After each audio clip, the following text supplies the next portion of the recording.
क्या आपने कभी सुनी है भारत की सबसे डरावनी कहानी? अगर नहीं तो आपको ये डरावनी कहानी जरूर पढ़नी चाहिए। ये कहानी है एक 12 साल के लड़के अनुज की, जो उत्तराखंड के एक छोटे से गांव में अपने माता पिता के साथ रहता था। एक दिन वह अपने नाना नानी से मिलने गया, लेकिन जो उसके साथ हुआ वह किसी भी व्यक्ति को सोचने पर मजबूर कर देगा। क्या आपको विश्वास है भूत प्रेत पर?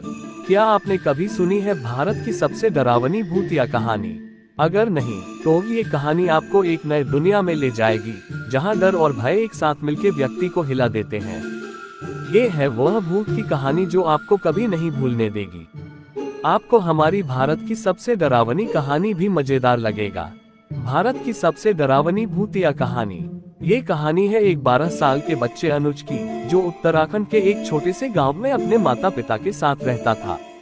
वह अपने नाना नानी से मिलने जाता है और उसके माता पिता को अर्जेंट काम होने के कारण वे उसे वहां छोड़कर वापस शहर चले जाते हैं। अनुज अपने नाना नानी के साथ रहने लगा।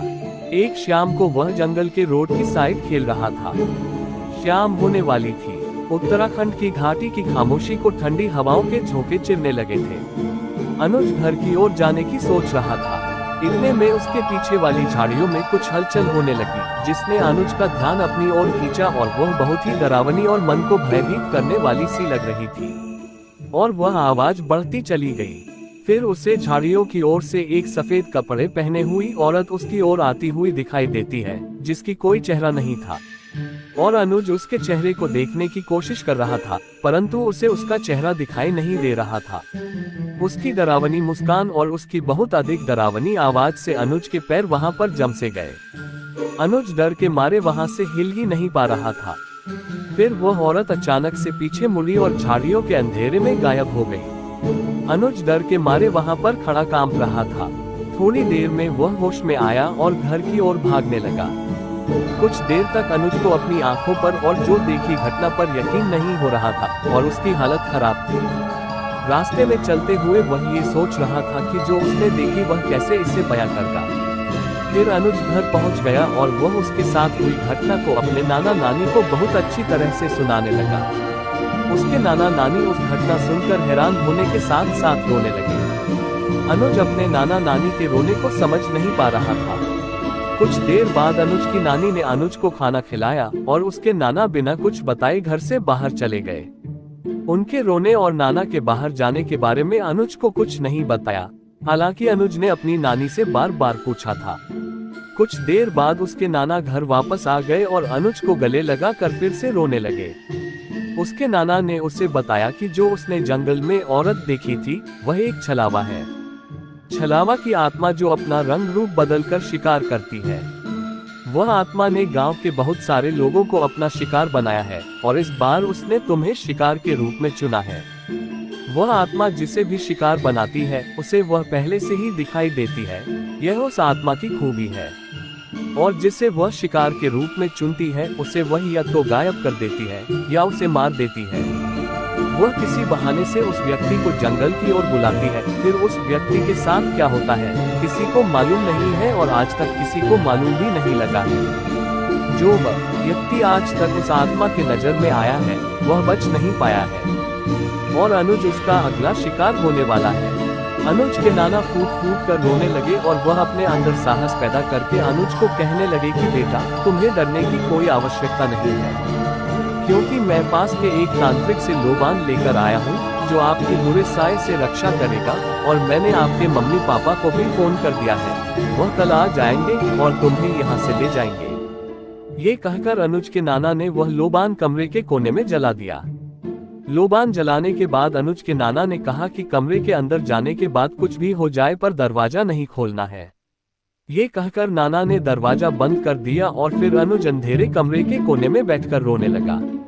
वह कमरे में बैठा हुआ सोच रहा था और उसे अपने नाना नानी के रिएक्शन को देखकर कुछ समझ नहीं आ रहा था और जो उस आत्मा का हुआ हादसा था वह उसके दिमाग से नहीं निकल पा रहा था। उसके कानों में वह खौफनाक आवाजें गूंज रही थी और उसे बहुत ही डर लग रहा था। वह दिन होने का इंतजार कर रहा था।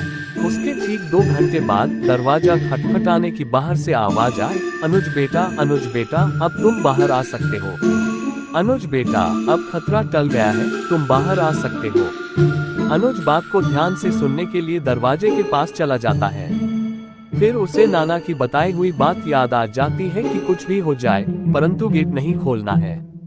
इतने में ही उसके कमरे में से बहुत गंदी बदबू आने लगती है। फिर उसने अचानक से पीछे मुड़कर देखा तो वह बदबू उसी लोबान से आ रही थी।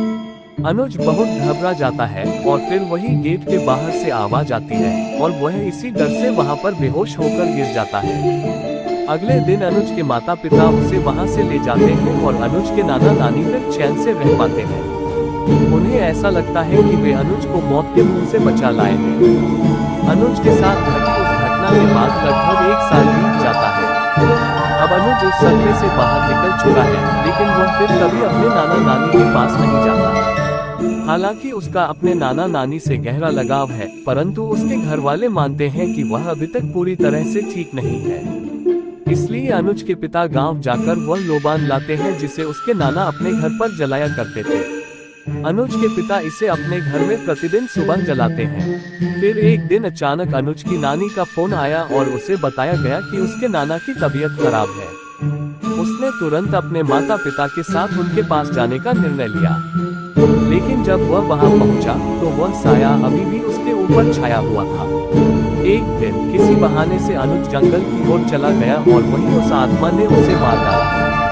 सारांश: जब हम किसी पुरानी कहानी या लोक कथा को सुनते हैं, हम सोचते हैं कि यह सिर्फ कहानी है, लेकिन कुछ कहानियां ऐसी होती हैं जो हमें यकीन दिलाती हैं कि कुछ चीजें हैं जो हमारे समझ से परे हैं। अनुज की यह भारत की सबसे डरावनी कहानी हमें यह सिखाती है कि प्रकृति और उसके राज कभी भी समझ में नहीं आते। कुछ घटनाएं ऐसी होती हैं जो हमें सोचने पर मजबूर कर देती हैं कि क्या सच में कुछ ऐसी शक्तियां हैं जो हमारी बस की नहीं। अनुज का अनुभव और उसकी मौत हमें यही सिखाती है कि कभी भी प्रकृति के साथ खिलवाड़ नहीं करना चाहिए। ये कहानी हमें ये भी बताती है कि हमारे परिवार वाले हमारे लिए कुछ भी कर सकते हैं, चाहे वो उनकी जान की भी बाजी लगाना हो। आखिर में हम यही कह सकते हैं कि यह भारत की सबसे डरावनी भूतिया कहानी आपको कभी नहीं भूलने देगी।